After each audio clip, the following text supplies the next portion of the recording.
Hello, Knockouts. Tonya TKO here. And today we're going to be talking about Chad and Michelle Season 1, Episode 3. I guess there's no reason to even say Season 1 because it doesn't look like there's going to be another season. Because at the time of this filming, they've already broken up. And so now I'm just trying to catch up, binging the show so that I can give my reviews, so that I can get up to where you all are, because you guys are telling me all of this stuff that's happening, how Chad is a Trump supporter now, and he took a DNA test, and he claims the DNA test says European. First of all, European is not a race, so I don't know. And so listen, before we jump into today's video, I just want to say, listen, I don't listen. I spent a long time setting up my camera because I'm like, something must be going on because I look so much heavier this week than I did last week.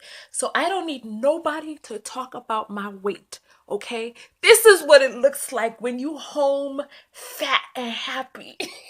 I've been eating pizza every day. I'm going to Christmas parties, and you guys know that because I'm a lifetime entrepreneur, I've not been to Christmas parties, and so that has always been like one of my big dreams. So I'm going to Christmas. I'm eating cake and cookies. So leave me alone, okay? I'll balance it back out when I get back up to New York. And for those of you when I get back to California, and for those of you who are coming out to see me on the 22nd, I try to do something before then. I have to find some new clothes that fit. So listen, let's jump into today's video. I'm fat and happy, y'all. Okay, so listen. So episode 3 starts out again with this gay best friend with the sexuality identity crisis, and she's like bending over and he's like, and you know I don't like to see you in that position. And I was like, come on, can a girl just get a break, like, without being harassed by a man that know he not interested in her? But nonetheless, going forward, they start talking about how she had suicidal thoughts and how she just wasn't really in a good place when she checked herself in, but she gave herself the credit for being courageous enough. And I wonder how many of us are courageous enough to really truly seek help when we need it. So I give kudos to her on that. If she ever sees this video, listen, Michelle, I love you. For those of you who have seen my sister, you know my sister is very, very petite. And when I was looking at the show last night, in some ways she reminds me of my sister.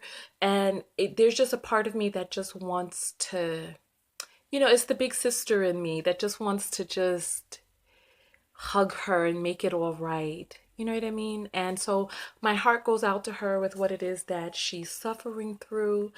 And I want her to be okay.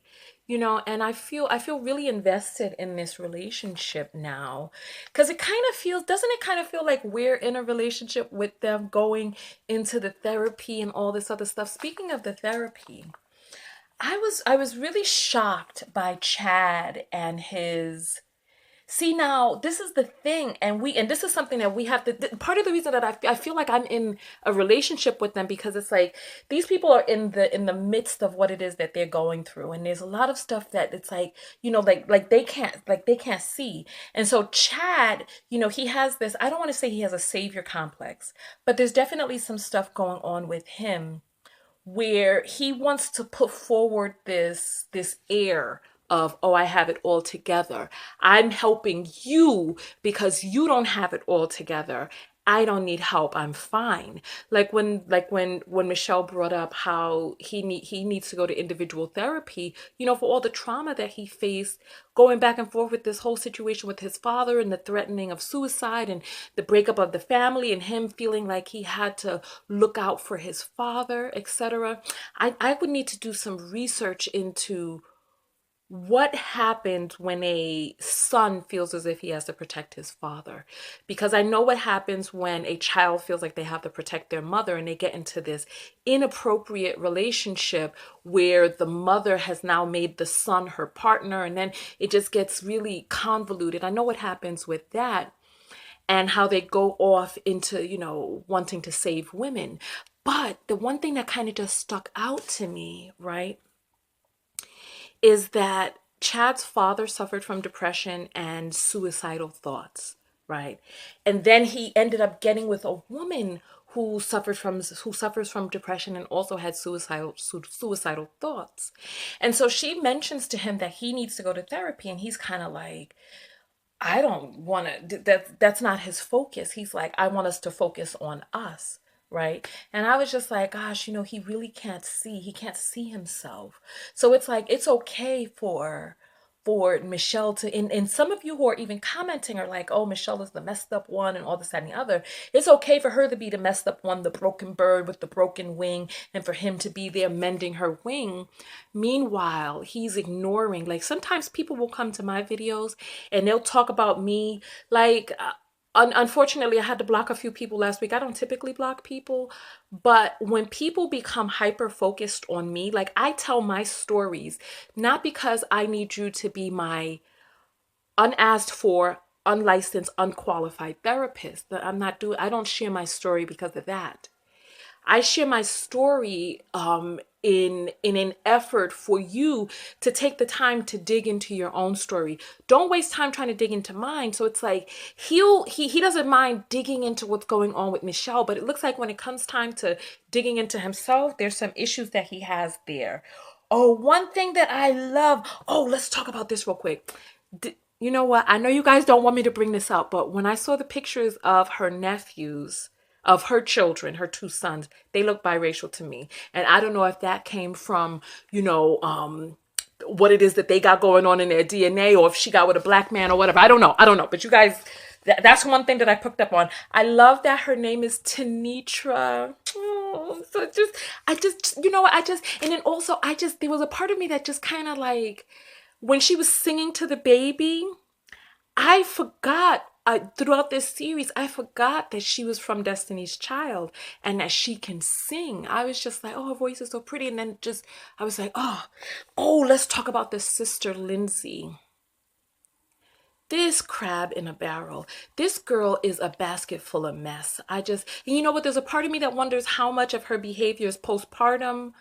But then was she acting like that because the baby is only 6? I don't know how old the baby is, but you guys tell me. But I don't know. But when I was watching it, because they didn't talk about the postpartum until the last few moments of the show. And then but by then I was already done with her, because she's like putting this guilt trip on Chad because of this inappropriate relationship that they have, where he stepped in as the other guardian of her children, and his sister didn't want to let her go. She even went so far as to say, let's see, when you're focused on your life. So she's like upset and she's like crying at this lunch that they're having and talking about how she and the boys don't feel like they have a place in his life anymore, and how she feels like he's divorced. She even used the word divorce them. And I'm like, ew. And he's like, did the boys say that? Or is that how you feel that they feel? And I'm like, you know what? First of all, as a mother, if your boys are saying something that's inappropriate, you correct them. You don't take that back to the person and be like, and I don't believe that her boys said that.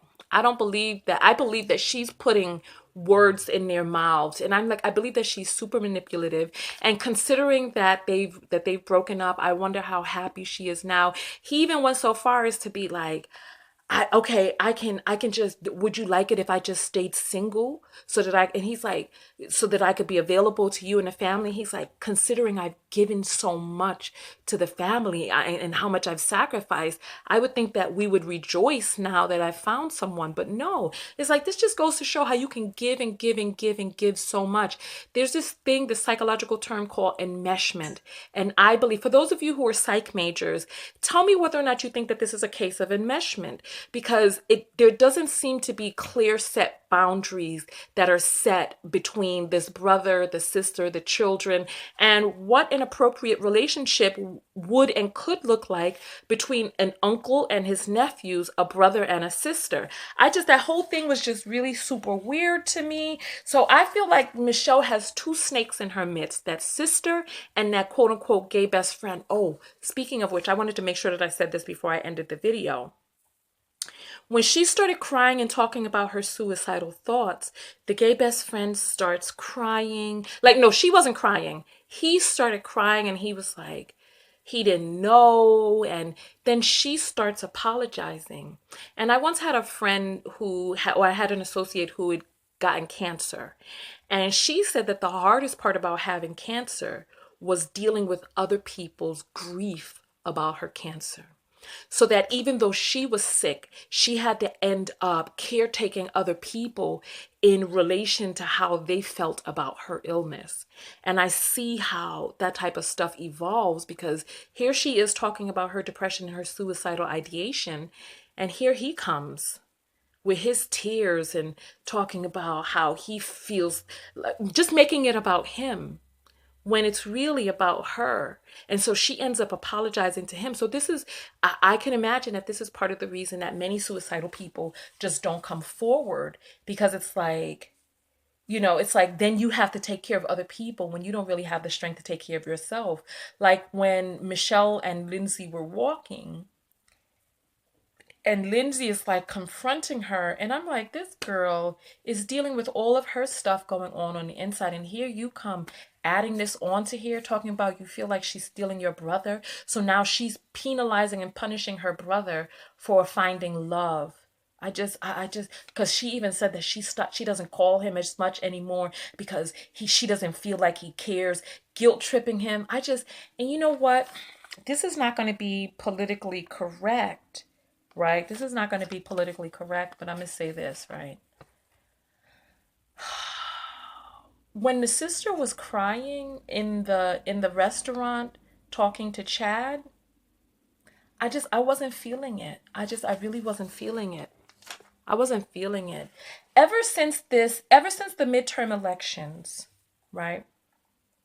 Ever since the midterm elections, when it was revealed from the exit polls how white women voted against women's interests in order to vote in the interests of whiteness, right? Something just shifted inside of me. I started thinking about all throughout my life how white women have weaponized their fragility, how their fragility has been weaponized, not only by them, but by society as well.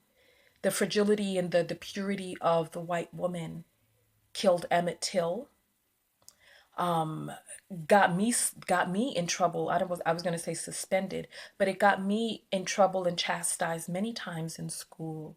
Where people would start trouble, and then when someone approaches, they see I was gonna say Caucasoidal, they see the Caucasian girl, and then they see me.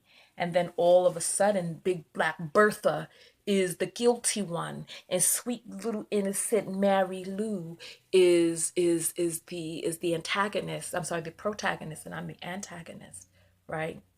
And so when I saw her crying, I was just, all of this stuff was just coming up for me. And maybe this is the truth being revealed to me finally, or maybe this is just something coming up for healing. I don't know, but I'm saying this is where it is that I am right now. And I realize that it's not politically correct, but you guys are watching my honest points of view. And maybe we can have a conversation about it in the comments. That's fine. But when I saw that, I thought about the weaponizing of her tears, the manipulation of her neediness. And I was over her, and I was over it. And I was disgusted personally.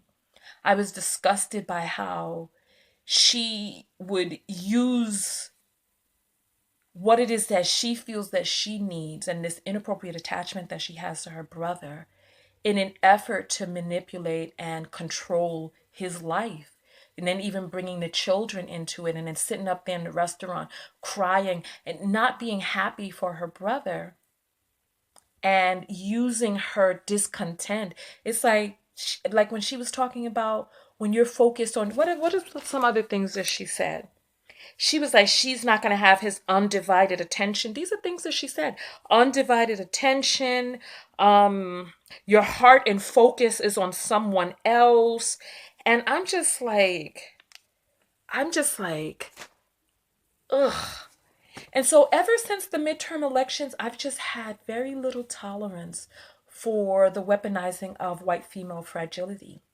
And I still, because like, remember that video that I did with the Caucasian girl who used a relaxer, claims that she used a relaxer in her head, and it ended up burning out her hair, and I was doing a reaction to it, and my reaction at some points were laughter. I have so many Caucasian women still writing me to this day talking about how mean I am and all this other stuff, trying to check me. Oh, God. Part of me just feels like just grabbing my crotch, but I'm not going to do that. Trying to check me and trying to put me in my place. And I'm just like, ugh. But you know what? This is not about me. It's not about me. It's not about me. But seeing that and that dynamic just reminded me of all the real life instances where white female fragility has been used to dictate and alter the narrative. Like these people checking me, wanting me to be apologetic. And I tell them, listen, I'm unapologetic. Even last week, I had to go so far as to tell some woman, this is not the 1800s. Your word has no weight here. It's like, just beat it. You know, it's like there was nothing about the thumbnail or the titling of that video that was to be misunderstood. So it's like, so here we have this woman, and you know, Michelle is a Black woman. So here we have this woman who is now using her tears and her fragility to pull her brother back in from the Black woman. And I'm just like, that was a part that's kind of stuck out to me. That's what came up in my this is my review. That's what's coming up in my review. So tell me what you thought about that, what you thought about all of this. And you know what? I don't know if I'll get a chance to say this in another video, but I'm just going to sneak this in here at the end. When I started thinking about, after the exit poll strategy stuff, I started thinking about slavery. And, you know, in history, we don't really talk about the white women's role in the continuation of slavery, how she saw all of these rape babies popping up on the plantation, but because there was money and riches involved in there for her, she stayed silent.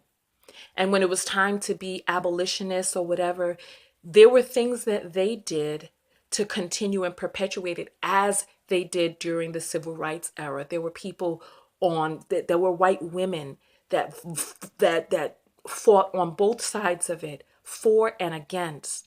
And when we look at the media now, who are the ones that are calling the police on us for all different types? It's like, it's the white woman. So she navigates under the guise of innocence and purity and benignness. Like, oh, I'm no trouble. I'm the nothing.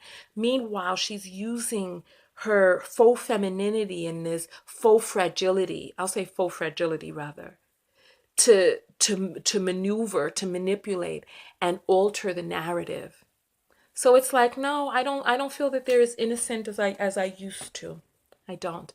And so that is my whole review right there. I want to hear your thoughts below, because there's a lot to take in. I'm going to jump on to episode 4, and then I'm going to come back and give my review on that. But I really want to find out how you all felt and feel about this. All right. So listen, I'll see you guys in the next video. All right. Tonya TKO, and I am out. Go out there and love one another. But most importantly, what? That's right. Love yourself. Love yourself. And part of loving yourself is, 1, getting the help that you need, realizing that none of us made it out of childhood unscathed. And 2, keeping your eyes open for people who have a vested interest in your, I don't want to say in your sadness, but in your non-success, in you staying the same. All right. So on that note, I will see you guys in the comments. All right. Peace.